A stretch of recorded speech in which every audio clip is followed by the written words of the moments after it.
I'm Paul Llewellyn, and welcome to Rainmakers, where we share the stories of those making a difference in their communities.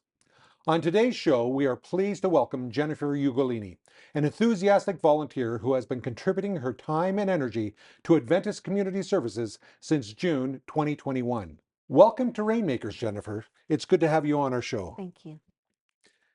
Can you tell us a little bit about your name and about yourself? About myself, as you mentioned, my name is Jenifer, and I've been a volunteer at Adventist Community Services for about 3 years now, since 2021.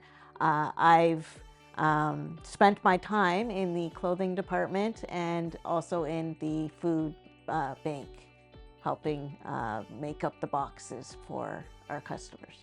For those that might not know, what is Adventist Community Services? It is connected to the Seventh-day Adventist College Park Church, and we assist. They don't necessarily have to be a member of the church. We assist the community with food if they need it. We assist with other services that they can go to the church if we are not able to assist them at the community center. We provide clothing, we provide bedding, and small household items that they may need if they are, either new to the country or just having some challenges with life. Excellent, excellent. Tell us more about the various tasks that you do at Adventist Community Services. Okay, I attend on Wednesday, Tuesdays and Wednesdays. On Tuesdays, we offer a store to the customers where they can come in. As I said, we offer clothing, bedding, small household appliances. We on Wednesdays and Thursdays we sort these. We get donations from the community, and Wednesdays and Thursdays we sort the donations. We look for the gently used things that aren't soiled or broken, and we put these out in the store area for the customers to buy.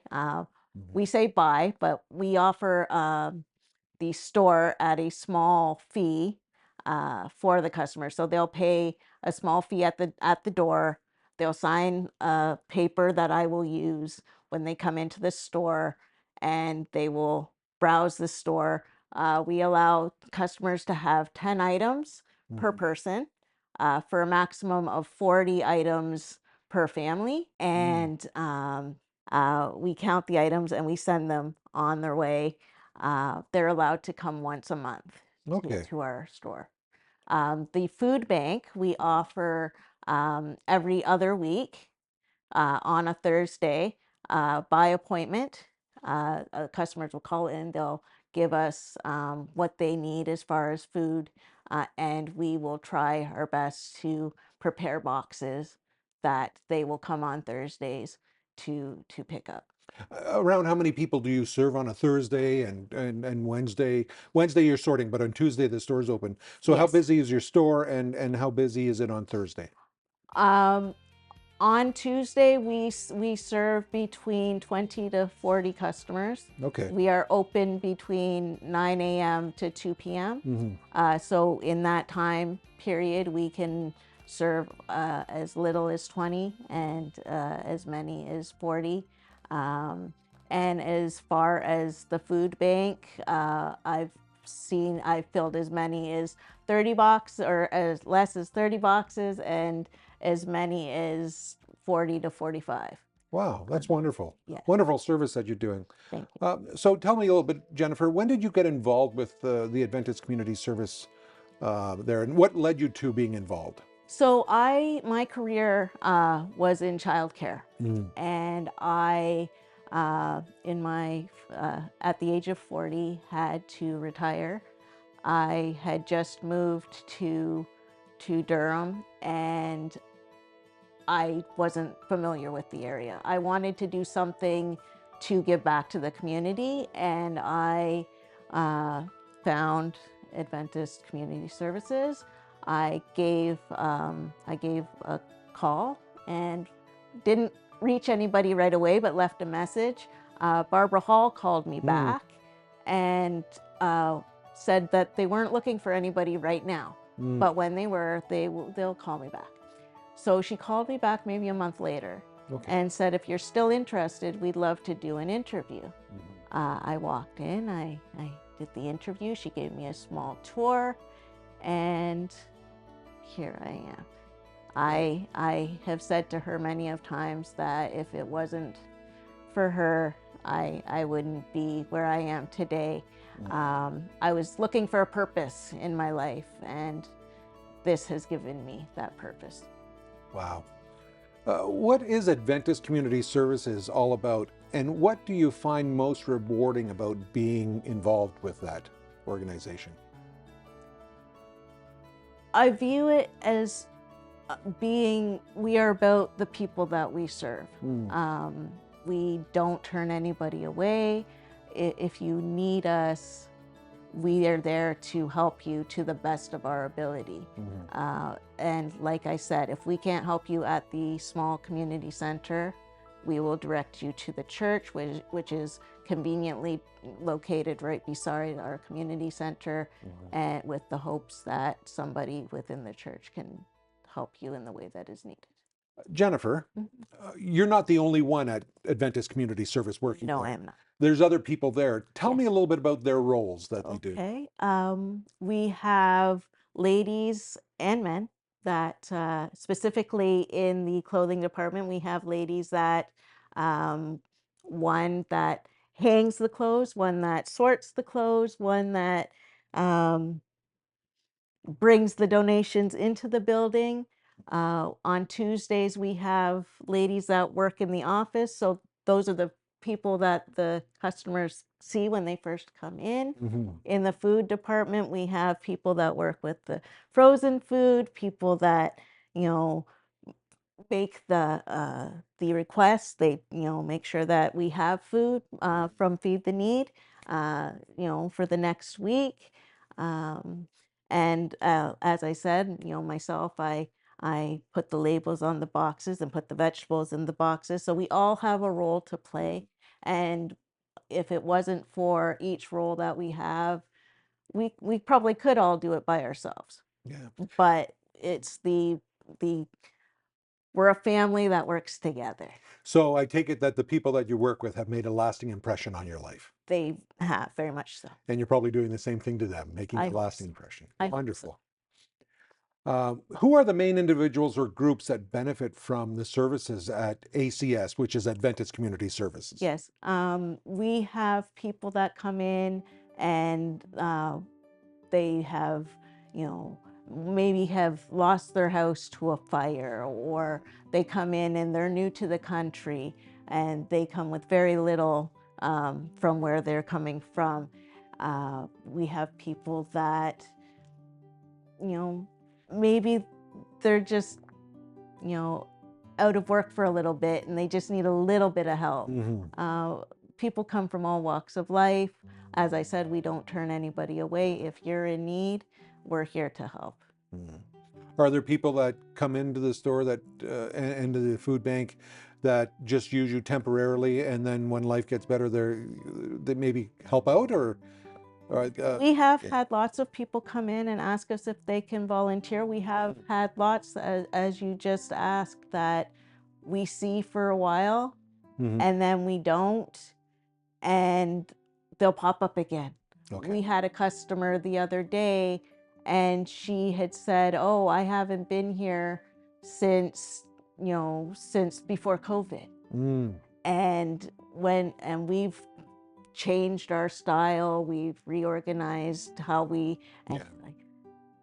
this is all new to me. So we do have returning customers. We do have a lot of new customers. It's an interesting adventure every Tuesday. Excellent, excellent. Do you find the location of ACS Center beneficial for reaching the community? I do. The fact that we're located right beside the church, Yeah. as I said, if we at the center can't provide the service that people come in and they need, we can direct them to the church. And because of the fact that it's right beside us, they don't have to go looking all over Durham, Yeah. for another way to be helped. And it's on one of the major thoroughfares. And Yes. is there a bus route right there? Yes, I believe it's the 902 that will Okay. take them right to. Excellent. So that people can get to it. It's not an isolated place. Not at all. It's right out there on the road in With a Oshawa. big, nice sign. Excellent. Yes. Oh, wonderful, wonderful. Can you share a story of someone whose life was positively impacted by the work that you do and others do at the center? I had a customer come in not too long ago, and I watched her for a while. She hadn't been in since we had reorganized the store, and she was kind of walking. I didn't want to approach her too early, so I just kind of walked around doing, other things, but keeping an eye on her. And when I did approach her, I asked her if everything was okay. Is there anything I can help her with? And we had talked for a while, and she had asked me to help her find this item and that item, and I did so. And I said, "Are you okay now?" She said, "Okay, I'm okay. I'll come to you when I'm ready." And when she came, she said, "Thank you very much for assisting me." She said, "I walked in, and because it was so different from what I'm used to, I was having a little bit of anxiety. And the help that you gave me really helped better my Mhm. experience." I'm getting teary just thinking about it. It's experiences like that Yeah. that really hit home to why I do what I do. Wow. Wow. Is there another story that stands out to you that particularly moved you to reinforce why you're a volunteer there? Um, I don't know if this would qualify, but one that comes to mind, we had a man come in, and it was his first time. And he was a slightly bigger man and had told us, he has trouble finding clothing in his size. And being a donation center, we can't always guarantee the sizes of clothing that we Right. get. So he comes in and he says, "I'm looking for a jacket that fits." And we showed him where the jackets were, and he's looking and he tries one on, and I walked away for a little bit, but I could hear him, and all of a sudden he almost like a scream of joy. Yeah. And then I think he found one. I said, "You okay?" He said, "I can't believe I found one that fit." He says, "I'm so thankful for this service that you provide. I was a little hesitant coming in, Mhm. and since then he has come in. He has a young daughter, and they come in together, and they're always so appreciative of the Mhm. service that we provide, and because she's constantly growing, it's hard to buy her clothes that fit. So they're always thankful for the selections that we have. And even though we can't guarantee what we have, Yeah. but it's nice to know that people walk out and are happy with. So Well, being a taller than normal person, I know what that man was going through yes, when he found something that fit because I'll often walk into a store and it's not made for people my height or my size. And so I can relate to that man finding out. yes. So thank you. Have you encountered any significant challenges while volunteering? And how did you navigate through those challenges? The one challenge that we have consistently is language barriers. Oh, okay. Um, we are able to eventually sometimes conquer them. Hmm. One thing that helps is when people come with somebody that can interpret for them, usually a family member or a friend, Hmm. but that doesn't always happen. Also, we've noticed that some people come in with a phone application on their phone Hmm. that will, if they speak in their own language, it would translate into one that we can understand. That is very helpful. But even if that doesn't happen, we try. to communicate with the people when they come in a way that doesn't upset them. And it may take a while, but eventually we get the answers that we need to register them into the program. Fantastic. It's good that we do have technology Yeah, that can help out in that, and people that will come in and interpret that. yes, because we never want people to feel like, we don't want them there. Yeah, that's important. They already probably feel a little hesitant Mhm. being newcomers or whatever their situation might be. So Yeah, for us to make them feel more comfortable is our goal. excellent, excellent. Could you describe a moment when you felt God's presence or guidance while serving others? Yes. So, as I explained earlier, we had reorganized the store about a year ago. On paper and in thought, it's always a great idea. In practice, Yeah. when it first happened, when we first opened the new ideas, it didn't go so smoothly. Mm. So we weren't sure how to navigate with the customers. The customers weren't sure how to navigate the store. For a while, it was a little chaotic. We had our first customer come to the table, and I at the time was standing by myself, and I had a moment, and I closed my eyes and I thought, how am I gonna get through this moment? In closing my eyes, I heard a voice, and the voice said, "You're okay. Take a breath. Mm-hmm. It's going to be okay." Mm-hmm. He spoke to me. I opened my eyes and took that breath. Mm-hmm. And as I took that breath, the lady that I was working with at the time came to the table. We managed it together. We after that we came up with a better plan. Mm-hmm. But it was that moment that I thought, it could have ended very badly, Mm-hmm. and we could have lost a lot of customers due to misorganization. But Mm-hmm. life and changes, and God does, provide. Great to hear. Great to hear. What drives you to volunteer and stay committed to this work? And what keeps you motivated while you're there? Strictly the opportunity to help others. I I strive for to make people in my life happy. If I can just touch one life, Mm-hmm. my day is made. The motivation is just, it doesn't even have to be gratitude, but Yeah. the gratitude of the people that you help, or just the simple conversation of even the customers that we serve, they might come back, and we could have a conversation, and they could say, "Oh, this shirt that you helped me pick out last week was perfect." Mm. It's little things that keep me going. Excellent. Excellent. In your view, what role should faith communities play in addressing the needs, the social needs in their area?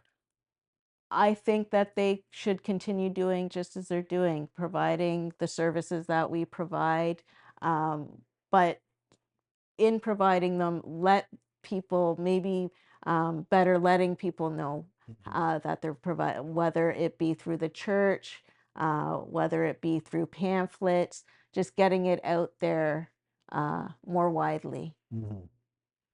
Excellent, excellent, excellent. So, what do you envision the future of Adventist Community Service here in Oshawa?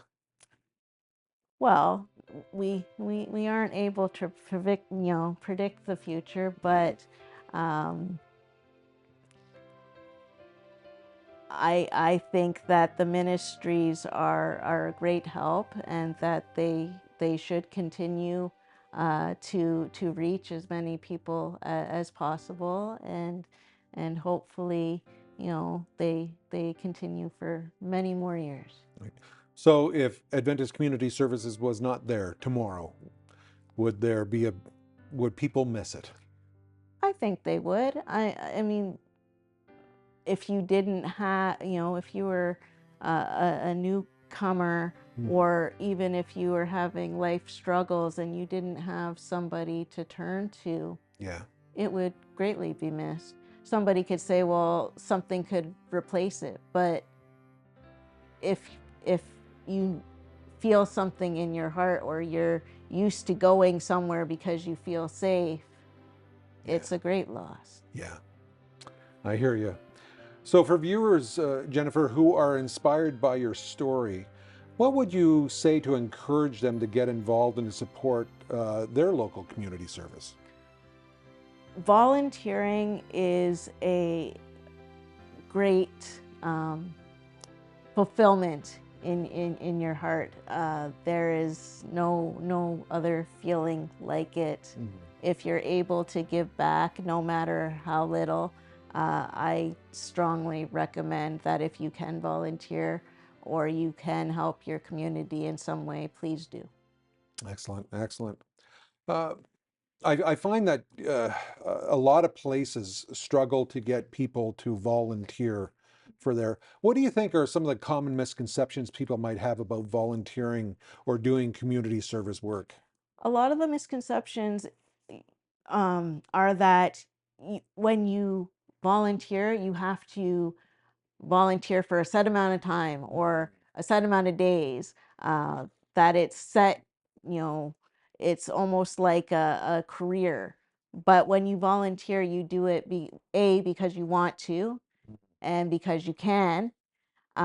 It's not the amount of time, but it's the quality of time. Okay. And if you put all your effort into it, um, every little bit helps. Mhm.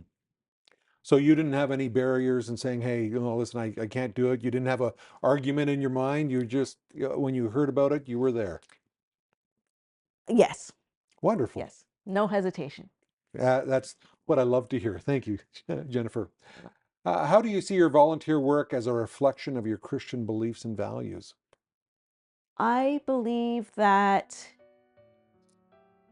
as God loves us all, Hmm. my my volunteering is an extension of that. I want to extend that love and that caring and that compassion to everybody that I'm able to serve. Wow. I think that's the essence of what God wants us to do. He wants us to share His love with other people.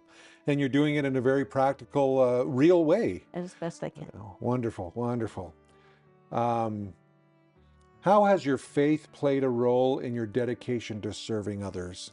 I see my dedication as a work of compassion, Hmm. and I try every day and in every way possible to do that to the best of my ability.